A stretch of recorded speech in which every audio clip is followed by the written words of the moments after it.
Rocking star Yash ತಾಯಿ ಪುಷ್ಪ ಅವರ ಮನೆಯ ಪಕ್ಕದ ಜಾಗದ ಪ್ರಹಸನ ಇನ್ನೂ ಕೂಡ ನಿಂತಿಲ್ಲ. ಇಂದು ಬೆಳ್ಳಂಬೆಳಗ್ಗೆ ಪುಷ್ಪ ಮತ್ತು GPA ಹೋಲ್ಡರ್ ದೇವರಾಜ್ ಇಬ್ಬರಿಗೂ ಕೂಡ ವಾಗ್ವಾದ ನಡೆದಿದೆ. ಯಶ್ ತಾಯಿ ಮನೆ ಪುಷ್ಪ ಅವರ ಮನೆ ಪಕ್ಕದಲ್ಲಿರ್ತಕ್ಕಂತಹ ಜಾಗಕ್ಕೆ 6 ವರ್ಷದ ಹಿಂದೆ ಖರೀದಿ ಮಾಡಿದ ಹಿನ್ನೆಲೆಯಲ್ಲಿ ಅವರು ಕಾಂಪೌಂಡ್ ಅನ್ನು ನಿರ್ಮಿಸಿಕೊಂಡಿದ್ರು. ಈ ಹಿನ್ನೆಲೆಯಲ್ಲಿ ಈ ಜಾಗ ನಮ್ದೇ ಎಂಬಂತ ವಾದವನ್ನ ಯಶ್ ತಾಯಿ ಪುಷ್ಪರವರು ಮುಂದಿಟ್ಟಿದ್ರು. ಆದ್ರೆ GPA ಹೋಲ್ಡರ್ ಆಗಿರ್ತಕ್ಕಂತಹ ದೇವರಾಜ್ ಅವರು ಈ ಜಾಗ ಲಕ್ಷ್ಮಮ್ಮನವರಿಗೆ ಸೇರಿದ್ದು. ಈ ಜಾಗಕ್ಕೆ ಸಂಬಂಧಪಟ್ಟಂಗೆ ನನಗೆ GPA ಮೂಲಕವಾಗಿ ಹಕ್ಕನ್ನ ಕೊಟ್ಟಿದ್ದಾರೆ. ಇದು ನನ್ನ ಸುಪರ್ದಿಗೆ ಬರಬೇಕು. ಕೋರ್ಟ್ ಆದೇಶ ಕೂಡ ಇದೇ ರೀತಿ ಇದೆ. ಕೋರ್ಟ್ ಆದೇಶದಲ್ಲಿ ಈ ಜಾಗ ನಮಗೆ ಸೇರಿದೆ ಎಂಬಂತ ಆದೇಶ ಮಾಡಿದ ಹಿನ್ನೆಲೆಯಲ್ಲಿ ನಾವು ಪುಷ್ಪರವರು ಹಾಕಿದ್ದಂತ ಕಾಂಪೌಂಡ್ ಅನ್ನ ತೆರವುಗೊಳಿಸಿದ್ದೀವಿ ಎಂಬಂತ ಹಿನ್ನೆಲೆಯಲ್ಲಿ ಅವರು ಕೂಡ ಏಕಾಏಕಿ ಕಳೆದ 15 ದಿನಗಳ ಹಿಂದೆ ಕಾಂಪೌಂಡ್ ಅನ್ನು ಕೂಡ ತೆರವುಗೊಳಿಸಿದ್ರು. ಆದ್ರೆ ಪುಷ್ಪರವರು ಇದಕ್ಕೆ ಯಾವುದಕ್ಕೂ ಕೂಡ ಜಗ್ತಾ ಇಲ್ಲ.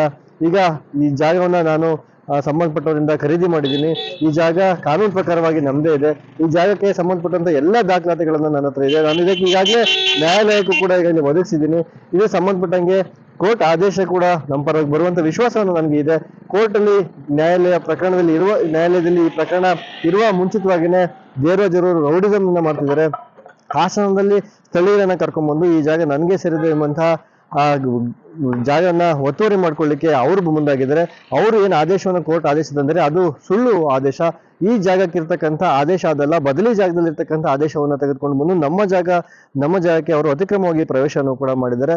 ಇದರಲ್ಲಿ ದೇವರಾಜ್ ಅವರಿಗೆ ಸೇರಿದಂತ ಯಾವುದೇ ಆಸ್ತಿ ಆಗ್ಲಿ ಹಕ್ಕಾಗ್ಲಿ ಇರೋದಿಲ್ಲ. ಇದು ನನ್ನ ಜಾಗ, ಇದಕ್ಕೆ ಮತ್ತೆ ನಾನು ಕಾಂಪೌಂಡ್ ಅನ್ನು ನಿರ್ಮಿಸ್ತೀನಿ ಎಂಬಂತ ಹಿನ್ನೆಲೆಯಲ್ಲಿ ನಿನ್ನೆ ದೇವರಾಜ್ ಅವರು ಏನು ಈ ಜಾಗವನ್ನ ತಂತಿ ಬೇಲಿ ಹಾಕಿದ್ರು ಅದೆಲ್ಲವನ್ನು ಕೂಡ ತೆರವುಗೊಳಿಸಿ ಈಗ ಕಾಂಪೌಂಡ್ ಪಕ್ಕದಲ್ಲಿರ್ತಕ್ಕಂಥ ಯಶ್ ತಾಯಿಯ ಮನೆ ಪಕ್ಕ ಇರ್ತಕ್ಕಂಥ ಜಾಗಕ್ಕೆ ಕಾಂಪೌಂಡ್ ಅನ್ನು ನಿರ್ಮಿಸಲಿಕ್ಕೆ ಈಗ ಮುಂದಾಗಿದ್ದಾರೆ. ಇವರ ತಂಗಿಯ ಮಗ ದುರ್ಗಾ ಪ್ರಸಾದ್ ಎಂಬವರು ಕೂಡ GPA ಮೂಲಕವಾಗಿ ಈ ಜಾಗದ ಹಕ್ಕನ್ನು ನಾನು ನಿಮ್ಗೆ ಕೊಟ್ಟಿದ್ದೀನಿ. ಇದರ ಮುಂದಿನ ಯಾವುದೇ ಕೆಲಸವನ್ನ ಕಾರ್ಯಗಳನ್ನ ಮಾಡ್ಕೊಬೇಕಂತ ಹೇಳಿದ್ರೆ ಇದರ ಮಾಡ್ಲಿಕ್ಕೆ ದುರ್ಗಾ ಪ್ರಸಾದ್ ಮುಂದಾಗ್ತಾರೆ.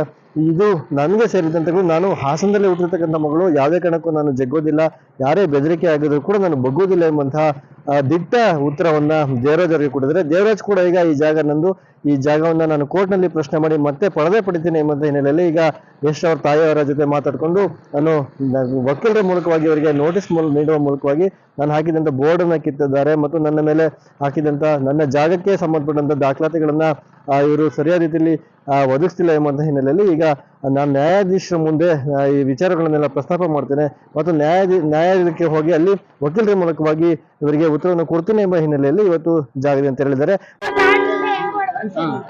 ಇದು ನೀವು ಇನ್ನೊಂದು ಕೇಳ್ತಿದ್ದಾರೆ, ಇಷ್ಟು ದಿನ ಅವರು ಏನ್ ಮಾಡ್ತಿದ್ರಿ ನೀವು ಅನ್ನೋದು ಸರ್. ಈಗ ಇಷ್ಟೊತ್ತು ನಾವು ವಾದಗಳನ್ನ ಮಾಡಿದ್ದನ್ನ ತಾವೆಲ್ಲರೂ ಗಮನಿಸಿದ್ದೀರಿ. 65 ನಿಮಿಷದಿಂದ ಏನ್ ದಾಖಲೆ ಇರಬೇಕು ಎಲ್ಲಾ ದಾಖಲೆಗಳು ನಮ್ಮಲ್ಲಿ ಇದೆ. ಕೋರ್ಟಿಗೆ ನಾವು ಒದಗಿಸಿದ್ವಿ.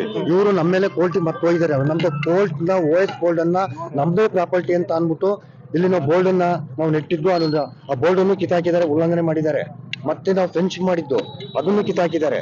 ಇವರು ಅತಿಕ್ರಮಣವಾಗಿ ಇವ್ರು ಪ್ರವೇಶ ಮಾಡ್ತಾ ಇರೋದು, ನಾವಿಲ್ಲಿ ಪ್ರವೇಶ ಮಾಡ್ತಾ ಇಲ್ಲ.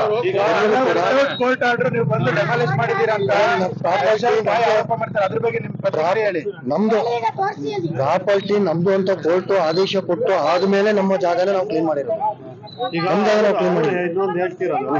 ಅವರು ನಮ್ಮ ಆಸ್ತಿಯನ್ನ ಕ್ಲೀನ್ ಮಾಡ್ಕೊಳ್ಳಕ್ಕೆ ನಾವೇ ಕಟ್ಟ ತನಕ ನೀವೇನ್ ಹಿಂದೂ ನಿಮ್ಗೆ ಹೇಳಿದ್ದೀನಿ, ನಾನು ಹಿಂದೂ ಹೇಳಿದ್ದೀನಿ. ಇವರು ಪ್ರಯತ್ನ ಪಟ್ಟವಾಗ್ಲೇ ನಾನು ಇವ್ರನ್ನ ಕೇಳಿದಾಗ ಹಿಂದೂ ಹೇಳಿದ್ದೀನಿ, ನಾನು ಪ್ರೆಸ್ ಮೀಟ್ ಅಲ್ಲೆಲ್ಲ ಹೇಳಿದ್ದೀನಿ.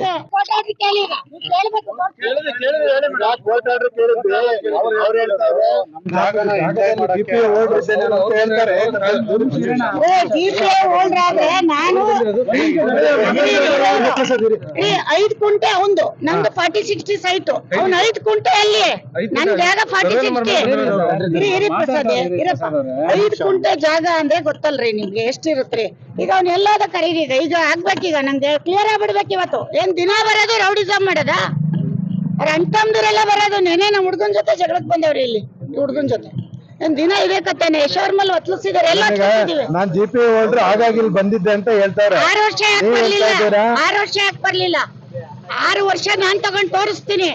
ನಾನ್ ಗೌರ್ಮೆಂಟ್ ಗೆ ಟ್ಯಾಕ್ಸ್ ಕಟ್ತಾ ಇದ್ದೀನಿ, ಯಾಕೆ ಬಂದಿಲ್ಲ 6 ವರ್ಷ ಹೇಳಿ. ಎಲ್ಲ ದಾಖಲೆಗಳು ನಮ್ಮ ಹತ್ರ ಐತೆ, ನಾವು ಕೋರ್ಟ್ ಗೆ ಕೊಡ್ತೀವಿ ಅಂತಾರೆ ಅವರು. ಕೋರ್ಟ್ ಆರ್ಡರ್ ಅಲ್ಲಿ ನನ್ ಸೈಟ್ ಮೇಲೆ ಕೋರ್ಟ್ ಆರ್ಡರ್ ತೋರ್ಸಕ್ ಹೇಳಿ, ಸೈಟ್ ಮೇಲೆ ತೋರ್ಸಕ್ ಹೇಳಿ. ಸೈಟ್ ಮೇಲೆ ತೋರ್ಸಕ್ ಹೇಳಿ, ಇನ್ನೇನು ಬೇಡ. ನಾನು ಈಗ ಇಲ್ಲಿಂದ ಹೋಯ್ತೀನಿ, ಸೈಟ್ ಮೇಲೆ ಕೋರ್ಟ್ ಆರ್ಡರ್ ತೋರ್ಸಕ್.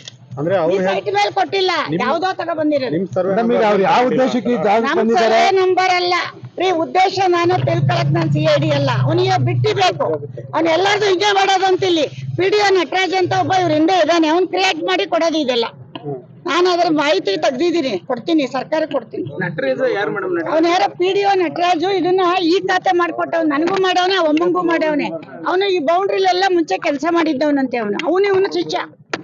ಇವನು ಬರೀ ಮಾತಾಡೋದಷ್ಟೇ, ಇವ್ನು ಇಲ್ಲ.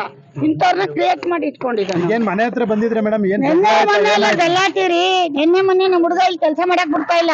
ಈ ಹುಡುಗನ ಹೆಸರು ನಮ್ಮ ಹತ್ರ ಇದ್ ಮಾಡಿರೋದು ಏನಂದ್ರೆ ನಮಗ್ ಸೇರಿದ್ದು ಬೋರ್ಡ್ ಎಲ್ಲ ಹಾಕಿದ್ದಾರೆ. ನಮ್ಮ ಹುಡುಗಂದು, ಇದು ನಮ್ದು. ಎಲ್ಲೈತೆ ಅವ್ರದ್ದು ಅಂತ ತೋರ್ಸಕ್ ಹೇಳಿ, ತೋರ್ಸಕ್ ಹೇಳಿ. ನಾವು ಕಾಂಪೌಂಡ್ ಹೋಗ್ತಾ ಇದೀವಿ, ಮತ್ತೆ ಯಾಕೆ ಆಗ್ತಾ ಇರ್ತಾರೆ ನಮ್ ಜಾಗಕ್ಕೆ? ನಾವು ಅವ್ರು ಕೋರ್ಟಿಂದ ಆರ್ಡರ್ ತಂದಾಗ ಬಿಟ್ಕೊಡ್ತೀವಿ. ಈಗ ಹೊಡೆದಿದ್ದಾರೆ, ಅವ್ರು ಹೊಡೆದಿದ್ದಕ್ಕೆ ಡಿಫಾಮೇಶನ್ ಹಾಕಿದೀವಿ ಬಿಡಿ. ಮೇಡಮ್ ಈಗ ಅವರು ಕಂಪ್ಲೇಂಟ್ ಕೊಟ್ಟರೆ, ನೀವು ಕಂಪ್ಲೇಂಟ್ ಕೊಟ್ಟಿದ್ರೆ ಕಂಪ್ಲೇಂಟ್ ಯಾಕೆ ಕೊಟ್ಟಿರೋದು ಗೊತ್ತಾ? ನೋಡಿ, ಕ್ಯಾಮ್ರಾ ಬಿಚ್ಚವ್ರೆ, ಬೀಗ ಬಿಚ್ಚವ್ರೆ, ನಮ್ದೆಲ್ಲ ಹೊಡೆದಾಕ್ಯವ್ರೆ, ನಮ್ಮ ಎಲೆಕ್ಟ್ರಿಕ್ ಸಾಮಾನ್ ಕತ್ಕ ಹೋಗ್ಯವ್ರೆ. ನೈಟ್ ಎಲ್ಲ ಅವ್ರೆಲ್ಲ ಬರೋದು ರೌಡಿಸಮ್ ಮಾಡೋದಿಲ್ಲಿ. ನಿನ್ನೆ ಒಬ್ಬ ಪೊಲೀಸ್ ಕರ್ಕ ಬಂದವ್ರು, ಅವ್ರ ನಂಬರ್ ಇಟ್ಟಿದ್ದೀನಿ, SP ಕೊಡ್ತೀನಿ. ಇವರು ಈ ಏರಿಯಾದಲ್ಲ ಒಂದು ದಂಧೆ ಇದು. ನ್ಯಾಯಾಲಯದ ಸ್ಟೇ ಕೇಳಿದ್ರಿ, ಸ್ಟೇ ಸಿಕ್ಕಿರಲಿಲ್ಲ ಮೇಡಮ್, ಏನಾಯ್ತು? ಸ್ಟೇ ಕೊಡ್ತಾರೆ, ಆರಾಮಾಗಿ ಕೊಡ್ತಾರೆ. ನಮ್ ಪೇಪರ್ನೆಲ್ಲ ನೋಡ್ತಾರೆ, ತಪ್ಪು ನಮ್ದಿದ್ರೆ ನಮಗ್ ಕೊಡ್ತಾರೆ. ಅಲ್ಲಿವರೆಗೂ ನಮ್ಗೆ ಪಕ್ಕದಲ್ಲಿ ಇವ್ನು ಹೊಡೆದಿದ್ದಾನಲ್ಲ, ನಮಗ್ ಮನೆಗ್ ಸೇಫ್ಟಿ ಬೇಡ. ಕಾಂಪೌಂಡ್ ಇನ್ ಯಾವ ಭಾಷೆಯಲ್ಲಿ ಹೇಳಿರಿ? ನಾನು ಇಲ್ದೇ ಇದ್ದಾಗ ಬಂದು ಹೊಡೆದಿದ್ದಾನೆ ಅಂತಾನೆ ಇಷ್ಟೊತ್ತು ಬೈತಾ ಇರೋದು ಅವನಿಗೆ. ನಾನು ಇದ್ದಾಗ ಬಂದು ಅವ್ನು ತೋರಿಸಿ, ನಿಮ್ಮನ್ನು ಕರ್ಸಿ, ತಪ್ಪು ನಮ್ದಾದ್ರೆ ಅವ್ನು ಹೊಡಿಲಿ, ತಪ್ಪಿಲ್ಲ. ಅರ್ಥ ಆಯ್ತಾ? ಈಗ ನಿಮ್ ಪೇಪರ್ನ ನಾನ್ ತಗೊಳಕ್ ಆಗುತ್ತಾ?